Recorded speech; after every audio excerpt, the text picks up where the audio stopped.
Hello, lovelies. Welcome to Narc Free Formula. My name's Freedom. Thank you for joining me. Today I have Val with me from Toxic Free, and we have a special guest on. We're actually very excited about today's guest. We are bringing David DEMARS' mother, Shawn Whitman, is joining us. So without any further ado, I'm just going to jump straight in and invite Shawn to join us. Hi, Shawn. Hi. Shawn is joining us from the US. So currently we have myself in Australia, Val in the UK, and Shawn in the US. So we do have some slight delays occasionally in the conversation. Anyhow, let us proceed. Thank you, Shawn, for joining us. I suppose the first question, we want to just quickly just get this on record, that Val and I did not contact you, that you actually contacted us. So that's the first thing we would like to ask you is, what actually made you decide to reach out to us? Well, I had looked at his videos, and there was all these sites kept popping up about him, negative sites. And I saw a lady who looked totally distraught. It just tore at my heart. She was talking about what he had done to her. And I just felt for her because I remember all the horrible things that he said about his clients and the horrible things that he said to me and to my daughter. And I decided that I was going to reach out to y'all because he has got something has to be done about this, his behavior. We really do 100% appreciate you reaching out, because I mean, Val and I, when we saw your first email, we were kind of over the moon, to be honest, because you are kind of, I suppose, the missing link in this situation. You have such insight that no one else on the entire planet has into David DEMARS. And obviously, as you know, Val has been trying to show people who David DEMARS is for quite a while now. So we are so very excited and honoured that you've decided to come and talk with us in an attempt to expose David. So for the viewers, let's just start at the beginning, I suppose. Let's just backtrack. Won't go into in depth because it's obviously kind of a very personal and painful story. But you are David's biological mother, and you were pregnant at 15. Is that correct? Yes. I was pregnant at 15. I was 14. I turned 15 about a month before he was born. And all my life, I've wondered about him, where he was, how he was doing. And it really tugged at my heartstrings a lot because I did hold David when he was born at the hospital. And it was so hard to give him up. I could imagine that would have been very traumatic, especially at such a young age. Adoption is hard for anyone, but such a young age, it's very hard. So over the years, you had no contact with David. You didn't know where David was or anything about David? I had no contact with him at all. I had tried to find him. He was adopted through Catholic Charities, and I did try to contact them. And there was a site out there for adoptive kids that I registered on. And all these years, I held on to the little blue armband from his birth. And I had it all these years. And then he reached out to me on Ancestry. That's how we connected. So David reached out to you. How did it go? Explain that little scenario. Well, a year before I did my DNA on Ancestry. So it was about 2.5 years ago, 3.5 maybe now, that he reached out and he told me that he was my biological son because it showed on Ancestry that it's a mother-son relationship. And I was like over the moon. I was very excited. I was very, happy. I mean, I cried really hard, called my mom. She was excited because it was traumatic for my mom too, because she had to be there when I signed the adoption papers.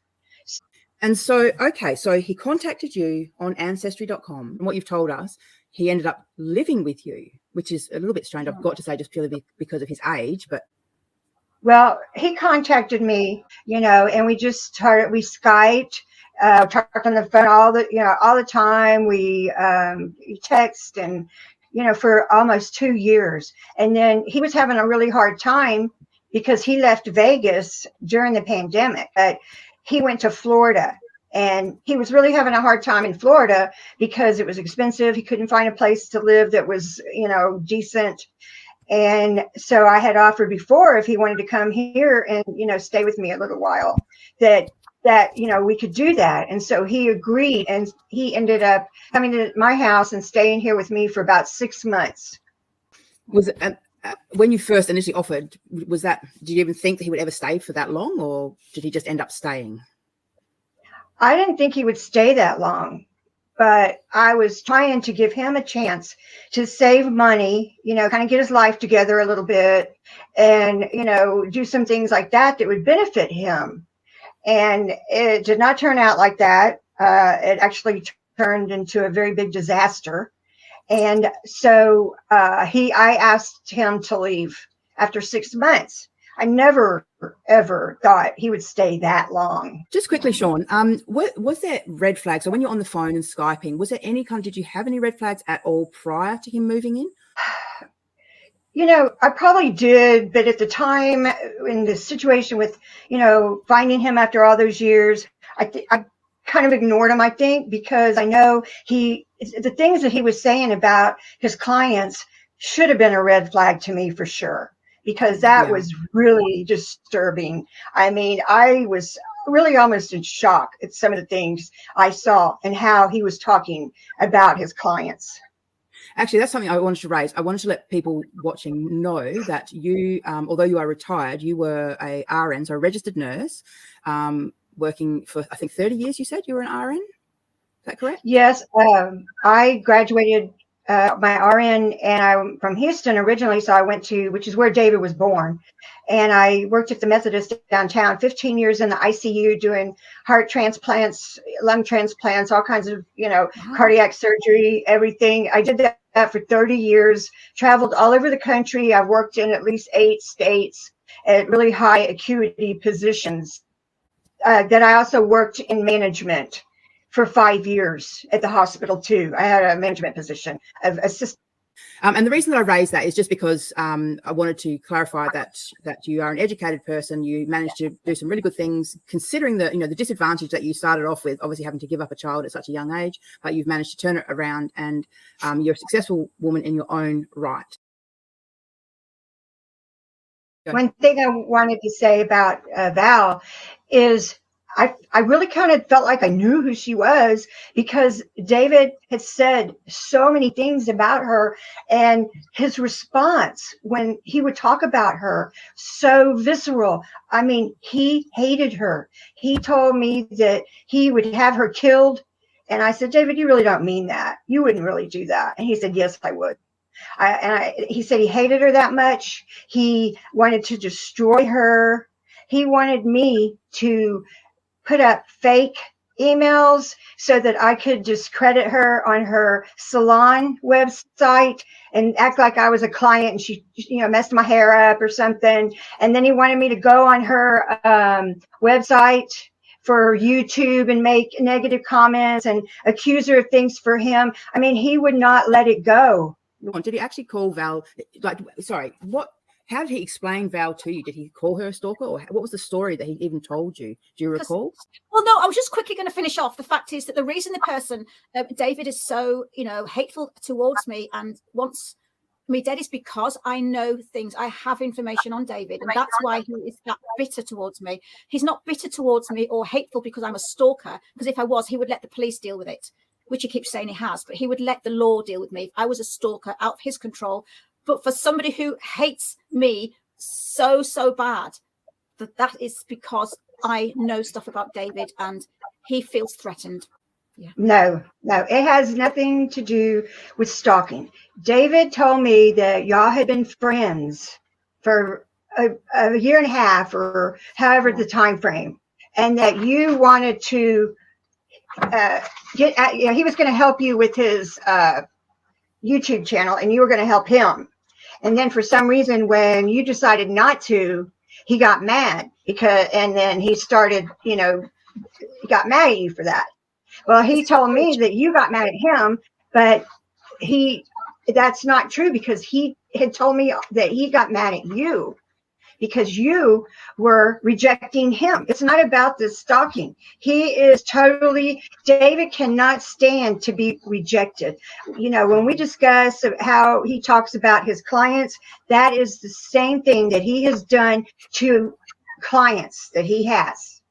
Same thing. And when he talks about Val, he gets this response. Like if he's sitting down, he will get up out of the chair, and he, you know, you'll notice he flails his arms a lot, and he'd start flailing his arms and cussing. He had a friend in New York that was also a client, an ex-client of his, that had been a detective, and she was going to help him in London or England, where as far as your stalking goes. Well, she came back and told David that there was nothing that could be done because it's a different country. And you cannot, the police, they never were called. And he's used that on me. He's used that so many times. Call the police. No, David, the police are not going to do anything about that. That's fake. That's just to show, it's to make a completely different narrative as to what the truth is. I kind of rejected him, and he obviously is very, very angry. That's why I got attacked. But when I get attacked, I obviously then made videos about the attacks, and it all kind of carried on from there. And for 5 years, I've been called a stalker, and I have never once stalked David. The only thing I've ever done is made videos about his abuse, and that's why he hates me so much, because I stand up for myself against him. When he would be talking about Val, he would get so angry, and he would grit his teeth, like, you know, grit his teeth and tense his face, just like on a dime, just like, you know, he just couldn't stand to even hear her name. That's how angry he was at her. Then he said that he was not going to stop until she was gone. He said that he was going to stalk her, that he would do anything that he had to, because until she was completely off the air and that her business was shut down. I mean, come on. How can you do that to somebody? You know, really? I mean, honestly, that's what he would say and do. He'd get mad. He'd totally get mad. Kim Wilson said that he paid for thumbs down on Val's videos.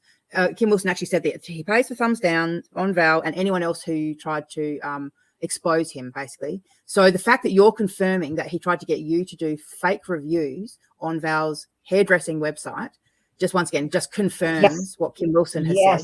Even though I don't like or trust Kim Wilson at all, I think that when she said this stuff, she was being genuine when she, you know, she was telling the truth about David in this particular account where she told the truth, which was rare, but she did tell the truth. So that just proves and confirms that he absolutely does play dirty, which is, once again, the complete opposite of what he says he does in the video. He says one thing, he does another. About me, he never mentions my name. And what did you say about he wanted her dead? What was that bit again? Yes. He told me that if he could afford to hire somebody, he would kill her. And as we were sitting at the table, I said, David, no, you don't want that. I said, come on. And he said, no, I'm serious. He said, I would kill her. I would have her killed.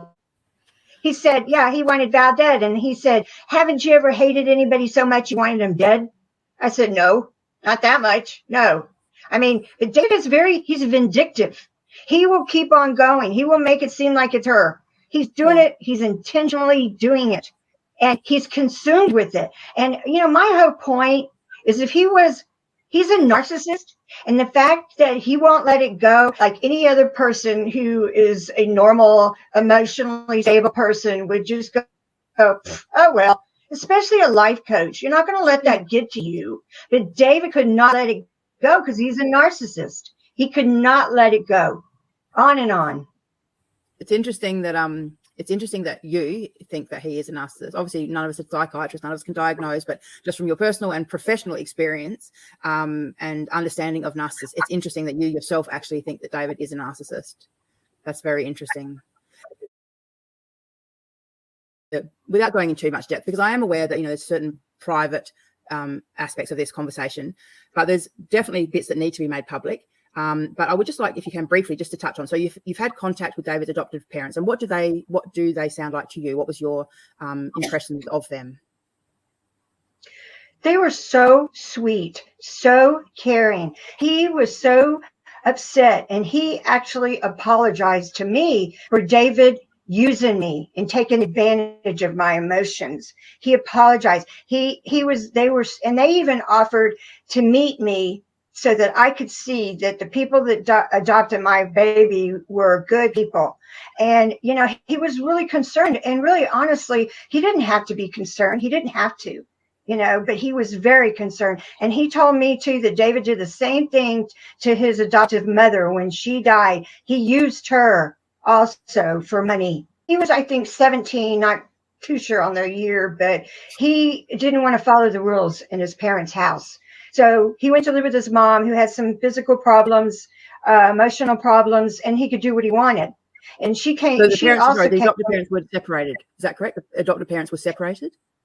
Yes, I'm sorry. His adoptive parents separated, divorced, and he was remarried to another woman that he's still married with today, that he had 3 children, 3 girls with. And so he was the one that I was talking, because his adoptive mother is deceased. Okay.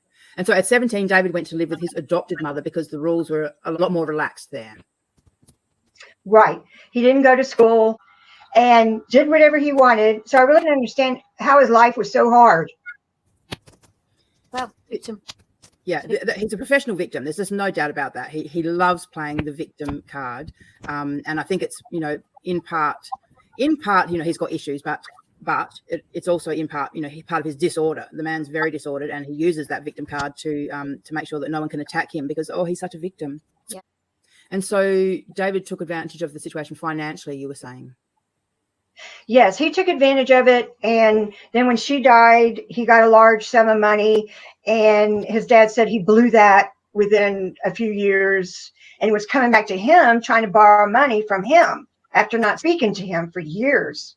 And his dad told him, no, I'm not going to do that. I will help you make money, but I'm not giving you money. You know, David always puts on this kind of facade, and we know it's a facade, but he puts on a facade of being a professional businessman who's running, you know, this coaching service. It sounds like it's just a facade and an illusion, and that the reality is that he's quite broke, that he doesn't have anything really. Does David have any contact with any of his family that you know of? No, he has not been in contact for 20 years with his, probably 6 with his brother. Nobody else. No, David has no contact with any of his family.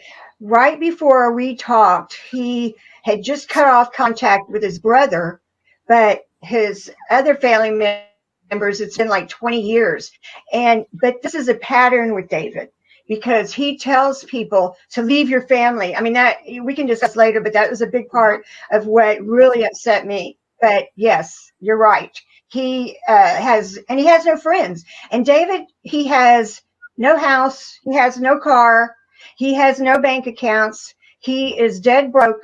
He lives check to check, and he blows money. I was trying to encourage him to save. He would not. You just mentioned that he hasn't spoken to his family for 20 odd years, although yes, recently he just sort of fell out with his brother. But I want to kind of bring up as well the fact that David's accused me of emailing his family and upsetting his family and stalking his family.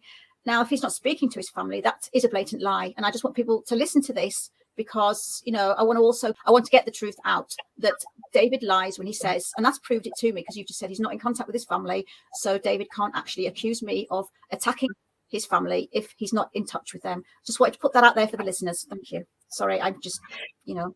Well, let me elaborate on that too, because he has not spoken to his family in 20 years. Thank you. Okay, 20 years. His dad reiterated that and told me the same thing. And he was loved by that family, the DEMARS family. The fact that he goes around saying that he's been abused more than anybody. And to be honest, he had a good life. My daughter told him, she said, you know, David, you've had more opportunity than most. Now, he could have gone to the best university in the world. His dad has a home in Italy. He could have gone and been so much. And his dad told me that when David wanted love, we gave him love.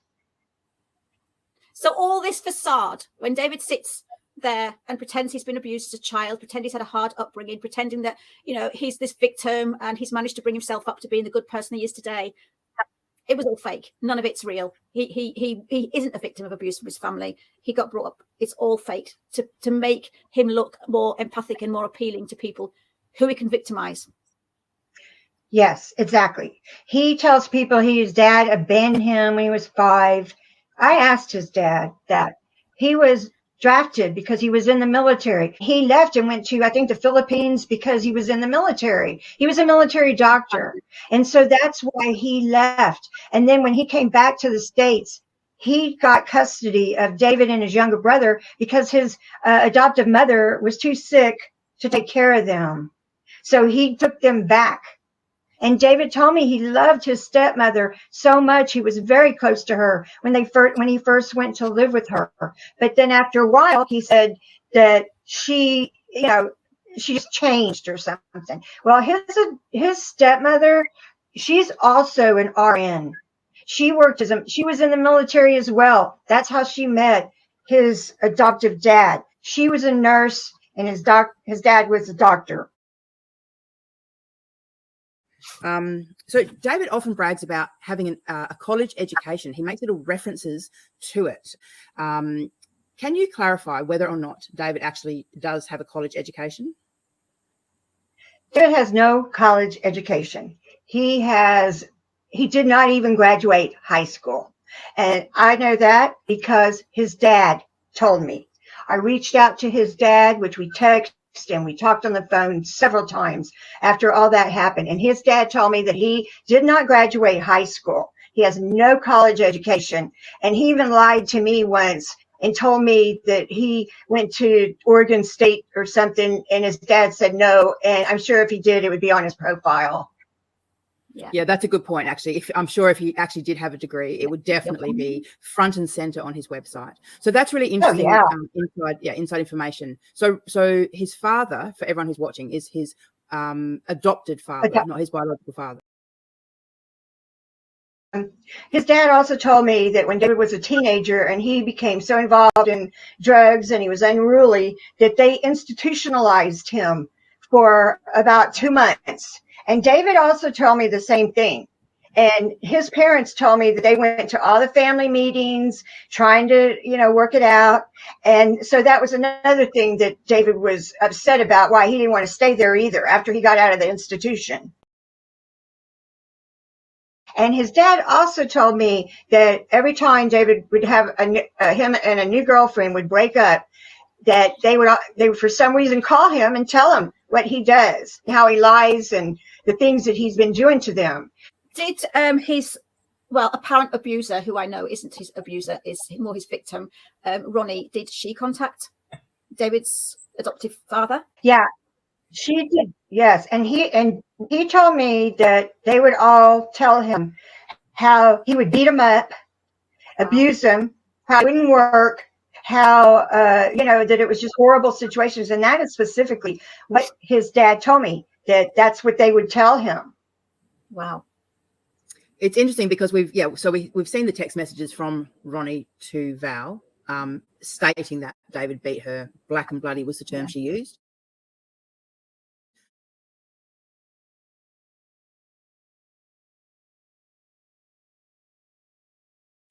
So it's interesting, and with most abusers, it's not an isolated incident. So it's interesting to hear that there were other women that have tried to speak up about David and his violence and abuse. He sounds like a very disturbed man. I was about to say young man. He's not a young man. He's far too old to be living at home with his mum, to be holding grudges against family members, and to be carrying on the way he does. What was the final thing that made you actually ask him to leave, Sean? Like, how did you get from, going from, obviously you would have been so excited when you had first contact with him, and then he's come, after 2.5 years, he's moved in, he's been at your place for 6 months. I mean, what was it like living with him, and what was the final straw of asking him to move out? It was really stressful living with him because he was always harping and always complaining about my daughter. He was always doing that. He wouldn't just let anything go. He just kept going on and on about everything. We had an agreement that he was going to find another place, and he told me that could I have a little more time, because if not, I'm going to have to go. I don't have any money, and I'm going to have to go live in some really low class place. Living with mummy, it just fascinates me, the amount of projection. I don't know how many of David's videos you've seen, but in one of his recent videos, he was saying, I think he was referencing both Val and myself, and it's just absolute projection, talking about, you know, having no life and no friends and no family. And no here, listen to children. what you're saying. It literally just sounds like it's 100% projection. He's just talking about himself. He doesn't have friends and he doesn't have family. He doesn't have money. After a few days of berating me and cutting me down and telling me he was glad I adopted him out. That's horrible. To prove who Sean is, because there is going to be rumors going around that we've paid an actress, that this. People like David will, because they don't want the truth to come out, they will manipulate, lie, and twist and change so much. So we've got a few photographs of the Ancestory text that he actually first sent to you. We've got some pictures that we want to prove that David did come and stay with you. We've got some pictures to put up, and we've also got the texts to Carly. Now, Carly's his sister, obviously, you know, but again, we'll get into that. There's David in your garden. Just to prove that these photos, because when you first emailed me, Sean, I did say, listen, have you got proof of who you are? I hope you don't mind me asking that. And you said yes. And you sent these photographs just to prove that you were David's biological I mean, also, Val, Sean is literally sitting in one of David's studios, one of his offices. It's the same office, because that was he did a video from where you're seated. David. So what's he doing just quickly here? You look like you fed him well. That's one thing. He looks like he's well looked after. Tell you, he can eat. He eats a lot. I mean, he told me he did before he came. In that picture, he's in my backyard with him at my place in Colorado. YouTube he's holding a pipe. Was, and have anything against pot smoking, but to somebody to do that, you know, from the minute he got up, he told me first thing he does is smoke pot. And I mean, he was going through it too. That's really interesting. I wanted to ask you about drugs because I myself am a former drug user and I'm quite public about that. So I can see, well, for me, I pick up on when people are under the influence, and David always seems to be in a state of either intoxication or coming down. So the after effects of drugs. So it's interesting. So you say, so in this photo here, he's literally holding a pipe. He looks very high on marijuana. Do you know if he takes other drugs other than marijuana or just marijuana? Yeah, his bong. They're basically both, used to smoke marijuana.